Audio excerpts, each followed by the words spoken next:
बिस्मिल्लाहिर्रहमानिर्रहीम। अस्सलाम वालेकुम व्यूअर्स, वेलकम करता हूं मैं आपको अपने चैनल आज़ाद ग्रीन लाइफ पर।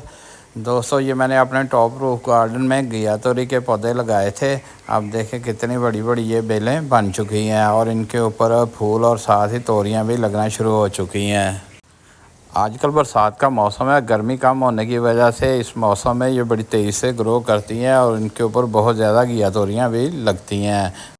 घिया तोरी को सब्ज़ी के तौर पर तो इस्तेमाल किया ही जाता है, लेकिन इसके और भी बहुत ज़्यादा फ़ायदे हैं। आज की इस वीडियो में हम जानेंगे कि इसको बीज के साथ कैसे ग्रो किया जाता है, इसके लिए मिट्टी कैसे तैयार करनी है और इसके क्या क्या फ़ायदे हैं। तो दोस्तों, ये सब कुछ आज की वीडियो में हम जानेंगे। मज़ीद आगे बढ़ने से पहले दोस्तों, मेरे चैनल को लाइक और सब्सक्राइब कर लें और साथ ही बेल आइकॉन को भी प्रेस कर लें ताकि मेरी आने वाली वीडियोज़ का नोटिफिकेशन आपको फ़ौरी तौर पर मिल सके। दोस्तों, सबसे पहले हम बात कर लेते हैं कि घिया तोरी के हमें क्या क्या फ़ायदे मिलते हैं। तो दोस्तों, सबसे पहला जो फ़ायदा है ये सब्ज़ी, और हम इसको सब्ज़ी के तौर पर पकाते हैं। दूसरा जो फ़ायदा है, जब इनके फूल खिलते हैं तो बहुत से हशरात और शहद की मक्खियाँ इनके ऊपर आती हैं। जितनी ज़्यादा शहद की मक्खियाँ इन फूलों के ऊपर आएंगी, उतना ही ज़्यादा ये कहीं ना कहीं किसी दरख्त पे शहद का छत्ता बनाया होगा इन्होंने। तो दोस्तों, इस तरह ये शहद बनाने में भी बहुत हेल्पफुल रहती हैं। मज़ीद फ़ायदे जानने से पहले दोस्तों, हम ये देख लेते हैं कि इसको हमने कैसे ग्रो करना है। तो इसको ग्रो करने के लिए दोस्तों, ये मेरे पास घिया तोरी के बीज हैं। ये सफ़ेद रंग के मेरे पास बीज हैं, जबकि मैंने पहले ही बताया था कि मार्केट में जो घिया तोरी आती है उनके बीज काले होते हैं।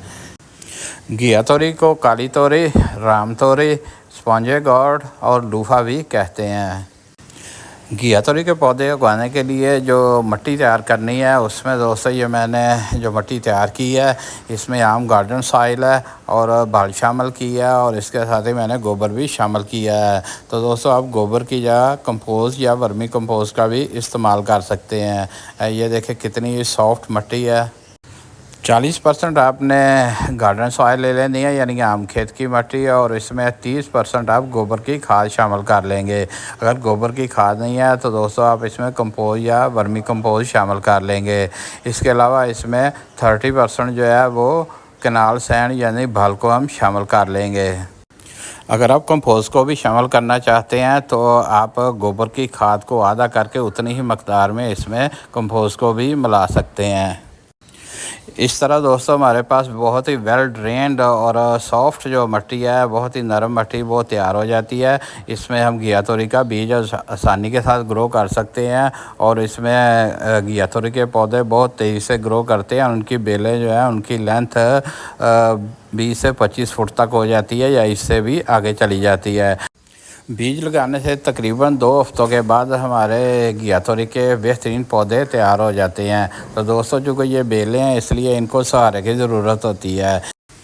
बेलें जैसे ही बढ़ना शुरू होती हैं, इनको सपोर्ट की ज़रूरत होती है। इसके लिए दोस्तों, ये मैंने बांस के डंडे जो हैं वो साथ खड़े कर दिए हैं और उनके ऊपर मैंने दूर दूर तक डोरियां बांध दी हैं, जिसकी वजह से इनकी लंबाई जो है बहुत ज़्यादा बढ़ेगी। आजकल टेम्परेचर 30 से 35 डिग्री सेंटीग्रेड तक रहता है। तो घिया तोरी की बेलों को बढ़ने के लिए बड़ा ही सूटेबल सीज़न है। तो दोस्तों, इसलिए अगर आपने अभी तक नहीं लगाई तो आप भी इनको इस मौसम में ग्रो कर सकते हैं। गर्मियों में टेम्परेचर कम होने की बड़ी वजह बारिश है। चूँकि आजकल सावन का महीना चल रहा है तो बारिशें भी खूब हो रही हैं, इस वजह से टेम्परेचर काफ़ी कम है। बारिश के पानी में बहुत सारे मिनरल्स और विटामिन्स होते हैं, जिसकी वजह से पौधों की ग्रोथ और भी ज़्यादा तेज़ हो जाती है। इस वक्त मेरे टॉप रूफ गार्डन में घिया तोरी की बेलें काफ़ी ज़्यादा बढ़ रही हैं और ये मैंने दूर दूर तक डोरियाँ भी बांध दी हैं। तकरीबन 4 हफ्तों के बाद मेरी घिया तोरी की बेलें बहुत अच्छी ग्रोथ ले चुकी हैं। अब इनके ऊपर फूल भी आ रहे हैं और घिया तोरियाँ भी बनना शुरू हो चुकी हैं। दोस्तों, हम बात कर लेते हैं कि हमें मज़ीद घिया तोरी के क्या क्या फ़ायदे हासिल हो सकते हैं। शुगर के मरीज़ों के लिए घिया तोरी की सब्ज़ी बहुत ही फ़ायदेमंद है। इसके रेगुलर इस्तेमाल से उनकी शुगर नॉर्मल हो जाती है। घिया तोरी में फ़ाइबर की बहुत ज़्यादा मकदार पाई जाती है, जिसकी वजह से ये मैदे के अमराज को भी कंट्रोल करती है। जो लोग मोटापे का शिकार होते हैं उनके लिए घिया तोरी बहुत ही फ़ायदेमंद है। उनको भी घिया तोरी को अपने रेगुलर इस्तेमाल में रखना चाहिए। इसके अलावा ये ब्लड प्रेशर और यूरिक एसिड को भी नॉर्मल रखने में मदद देती है। घिया तोरी खून को साफ़ रखने में भी बहुत अहम किरदार अदा करती है। तो दोस्तों ये सारे के सारे फ़ायदे आपको घिया तोरी से मिल सकते हैं। घिया तोरी की बेलें मेरे सारे टॉप रूफ गार्डन में फैल चुकी हैं। जितनी ज़्यादा बेलें बढ़ेंगी उतनी ज़्यादा इनके ऊपर तोरियां आएंगी। तो दोस्तों अब बहुत सारी तोरियां जो हैं वो हार्वेस्टिंग के लिए रेडी हैं, तो अब हम इनकी हार्वेस्टिंग भी करते हैं।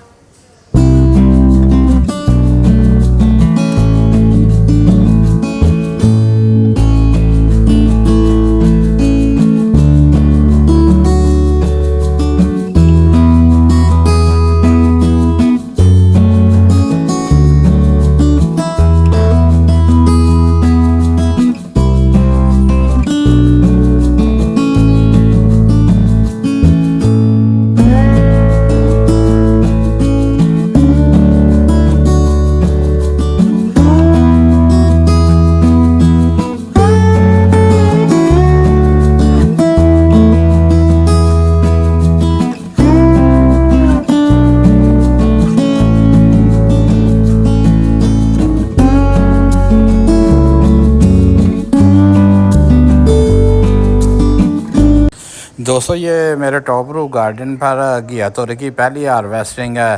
तो जिन दोस्तों ने कभी घर की छत पर ट्राई नहीं की तो ये घर की छत पर घिया तोरियाँ उगा सकते हैं। घिया तोरी की बेलों को आप ग्रो बैग्स, गमलों और क्यारियों में बहुत ही आसानी से उगा सकते हैं।